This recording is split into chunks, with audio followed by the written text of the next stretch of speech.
ایک زمانہ تھا کہ بادشاہ اور بادشاہوں کے دفتروں میں کام کرنے والوں کا قرآن سے اتنا گہرا تعلق ہوتا تھا کہ شاید اتنا گہرا تعلق آج علماء کا ہو۔ حیات الحیوان کے اندر ایک واقعہ لکھا ہے کہ مامون الرشید کا ایک مصاحب تھا عبداللہ بن طاہر۔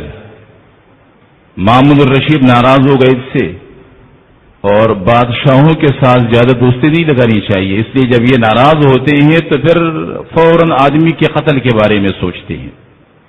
تو مامون الرشید نے ایک میٹنگ بلائی اور اس میٹنگ کے اندر فیصلہ کر لیا کہ عبداللہ بن طاہر کو قتل کرنا ہے۔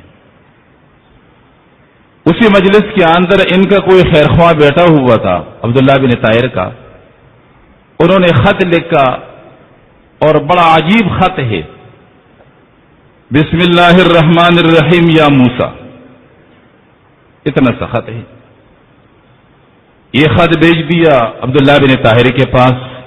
جب انہوں نے خط وصول کر لیا، بسم اللہ الرحمن الرحیم یا موسیٰ،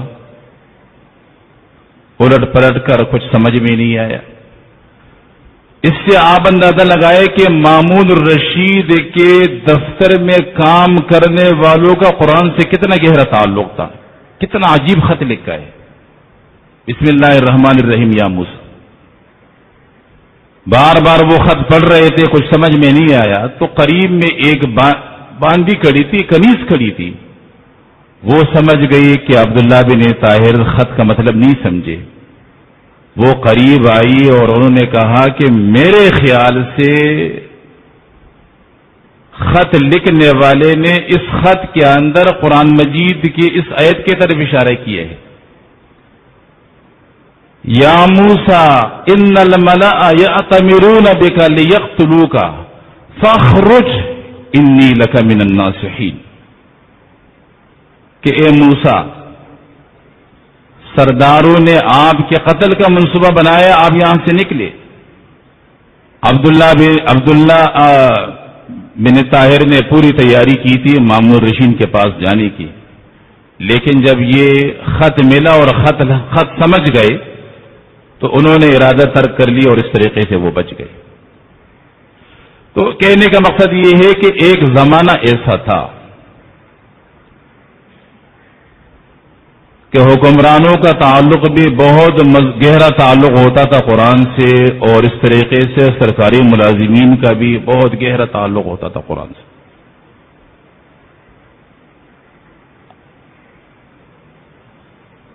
یہی عبداللہ بن مبارک کہتے ہیں کہ میں حج کے سفر پہ گیا تھا، مستطرف کے اندر یہ واقعہ ہے کہ میں حج کے سفر پہ گیا تھا اور میں نے وہاں ایک بڑھیا کو دیکھا جو پریشان بیٹی تھی، میں نے اس کو سلام کیا اور اس نے میرے سلام کا جواب دیا، سلام قول من رب الرحیم، یعنی ہر بات کا جواب جو ہے نا وہ قرآن مجید سے دیا کرتی تھی۔ میں نے پوچھا کہ آپ یہاں کیا کر رہی ہو؟ تو کہنے لگی وَمَن يُضْلِلِ اللَّهُ فَلَا هَادِيَ لَهُ، میں سمجھ گیا کہ راستہ گم ہوگا، قافلے سے بچھڑ گئی۔ معلوم کرنے کے لیے کہ قافلہ کس راستے پر ہوگا میں نے پوچھا آپ لوگوں نے جانا کہا تھا؟ تو کہنے لگے سبحان الذی اسری بعبدہ لیلا من المسجد الحرام الى المسجد الاقصی۔ میں سمجھ گیا کہ ارکان حج ادا کرنے کے بعد مسجد اقصی کی زیارت کے لیے ان کے قافلے نے جانا تھا۔ اندازہ لگانے کے لیے کہ قافلہ کتنا دور نکلا ہوگا، تو میں نے کہا کہ آپ کو کتنی راتیں یہاں ہو گئی؟ کہنے لگے 3 لیال سویہ، 3 راتیں ہو گئی۔ میں نے کہا کہ یہاں تو کھانے پینے کی کوئی چیز نظر نہیں آتی، تم کیا کر رہی 3 دن؟ کیا کھایا کیا پیا؟ تو کہنے لگے هو یطعمنی ویسقین۔ میں نے کہا وضو کا کیا کر رہی تھی؟ فتیمموا صعیدا طیبا، تیمم کر رہی تھی۔ میں نے کہا میرے پاس کھانا ہے، اگر آپ کھاؤ گی تو میں پیش کروں۔ تو کہنے لگے وَأَتِمُّ الصِّيَامَ إِلَى اللَّيْلِ، میرا روزہ ہے. میں نے کہا کہ یہ تو رمضان کا مہینہ نہیں ہے. تو کہنے لگی وَمَن تَطَوَّعَ خَيْرًا فَإِنَّ اللَّهَ شَاكِرٌ عَلِيمٌ، نفلی روزہ ہے. میں نے کہا سفر کے اندر تو فرض روزہ نہ رکھنے کا بھی اختیار ہے.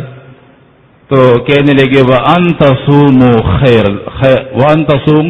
خَيْرٌ لَكُمْ إِن كُنتُمْ تَعْلَمُونَ، اگر تمہیں ثواب کا علم ہو تو روزہ رکھنا بہتر ہے.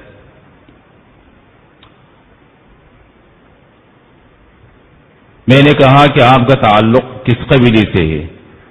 کہنے لگے کہ وَلَا تَقْفِ مَا لَيْسَ لَكَ بِهِ عِلْمٌ، جس چیز کے بارے میں آپ کو علم نہ اس کے بارے میں سوال نہ کرے.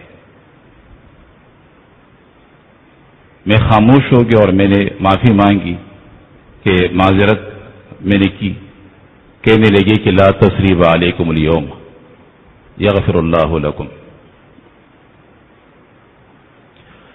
میں نے کہا کہ میرے پاس سواری ہے، اگر آپ قافلے کے پاس جانا چاہے تو میں اپنی سواری لے آتا ہوں. تو کہنے لگے وما تفعلوا من خیر یعلمہ اللہ، بھلائی کا کام ہے لے کر آؤ. میں نے اپنی سواری لا کر ان کے سامنے بٹھا دی. تو کہنے لگے قل للمؤمنین یغضوا من ابصارہم، ایمان والوں سے کہو کہ اپنی نظریں نیچی کر لے تاکہ آپ کی بہن عزت کے ساتھ پردے کے ساتھ جو ہے نا وہ سواری پر سوار ہو جائے. جب وہ سوار ہونے لگی تو سواری بدک گئی اور بھاگ گئی، اور اتنے میں وہ گر گئی، کپڑے پڑ گئے. مجھے بڑا افسوس ہوا. تو کہنے لگی کہ ما اصابکم من مصیبت فبما کسبت ایدیکم، میری کوئی غلطی ہوگی، اس میں آپ کو کوئی قصور نہیں ہے. میں نے سواری پکڑی اور لا کر دوبارہ بٹھا دی. تو کہنے لگی ففہمناہا سلیمان، میں سمجھ گیا کہ یہ کہہ رہی کہ سواری باندھ لو. میں نے سواری باندھ لی. جب یہ سواری پر سوار ہو گئی تو سواری کی دعا جو ہے نا پڑھی سبحان الذی سخر لنا ھذا وما كنا له مقرنین وانا الی ربنا لمنقلبون. میں تیز جو ہے نا سواری کو بگانے لگا اور زور زور سے جو ہے نا چیخنے لگا سواری کو ہنکانے کے لیے تاکہ جلد سے جلد جو ہے نا قافلے کے پاس پہنچے. تو کہنے لگے کہ وقصد فی مشی کا وغضض من صوتک، چال بھی کم کرے اور آواز بھی پس کرے. ہر بات قرآن مجید سے کہہ رہی تھی. اونٹ والے جب اونٹوں پہ سوار ہوتے ہیں تو ان کو قصائد یاد ہوتے ہیں، وہ اپنے قصائد وغیرہ پڑھتے رہتے ہیں. تو میں نے بھی ایک قصیدہ پڑھنا شروع کر دیا ترنم کے ساتھ. جب انہوں نے میرے قصیدہ پڑھنے کو جو ہے نا سنا تو کہنے لگی فقرؤ ما تیسر من القرآن، قصیدہ پڑھنے کے بجائے قرآن پڑھو. میں نے پوچھا کہ آپ کی شادی ہو گئی یا نہیں ہوئی؟ تو کہنے لگی لا تسألوا عن شیء ان تبد لکم تسؤکم، ایسی چیزوں کے بارے میں مت پوچھو، جواب آنے کے بعد پھر تمہیں اچھا نہ لگے. میں خاموش ہو گیا. چلتے چلتے جب ان کا قافلہ نظر آیا تو میں نے کہا کہ آپ لوگوں کا قافلہ جو ہے نا وہ سامنے ہے، قافلے میں آپ کا کون ہے؟ تو کہنے لگے کہ المال والبنون زینت الحیات الدنیا. میں سمجھ گیا کہ بیٹے ہیں. میں نے کہا کہ آپ کے بیٹوں کا فریضہ کیا ہے؟ تو کہنے لگی وبالنجم هم یہتدون. میں سمجھ گیا کہ بیٹا راہبر ہے قبیلے کا. جب ہم بالکل خیموں کے قریب پہنچ گئے میں نے کہا کہ خیمے آ گئے، آپ کے بیٹوں کے نام کیا ہے تاکہ میں ان کو پکاروں.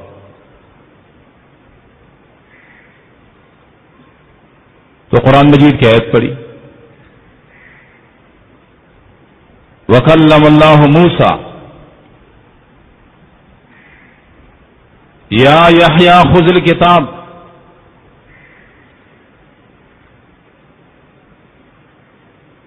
میں سمجھ گیا کہ بیٹے موسیٰ ہے اور یحییٰ ہے، ابراہیم ہے. میں نے ان کو آواز دی، یہ لوگ نکل آئے اور اپنی ماں کو دے کر چمٹ گئے، اپنے خیمے میں لے گئے، مجھے بھی خیمے میں لے گئے بٹھایا. تو اپنے صاحبزادوں سے کہنے لگی فَابْعَثُوا أَحَدَكُمْ بِوَرَقِكُمْ هَٰذِهِ إِلَى الْمَدِينَةِ فَلْيَنظُرْ أَيُّهَا أَزْكَىٰ طَعَامًا فَلْيَأْتِكُمْ بِرِزْقٍ مِّنْهُ. ایک بھائی کو پیسہ دے دو، بازار بھیجو، بازار کے اندر جو اچھا کھانا ملے، پاکیزہ کھانا ملے وہ لے کر آؤ.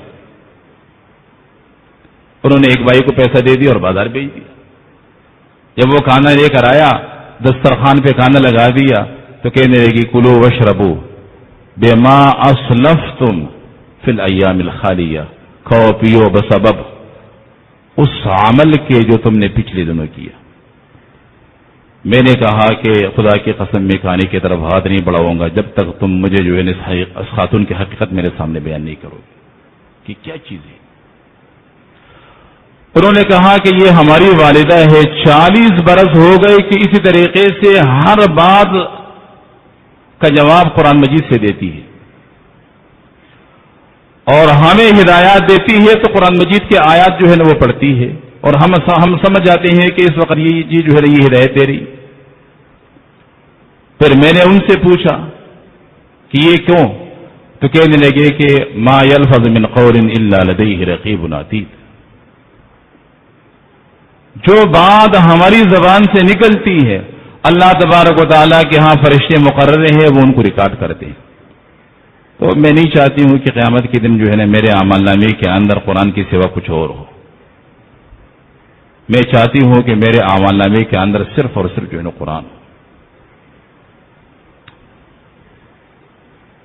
تو میں نے کہا کہ ذالک فضل اللہ یؤتیہ من یشاء واللہ ذو الفضل العظیم.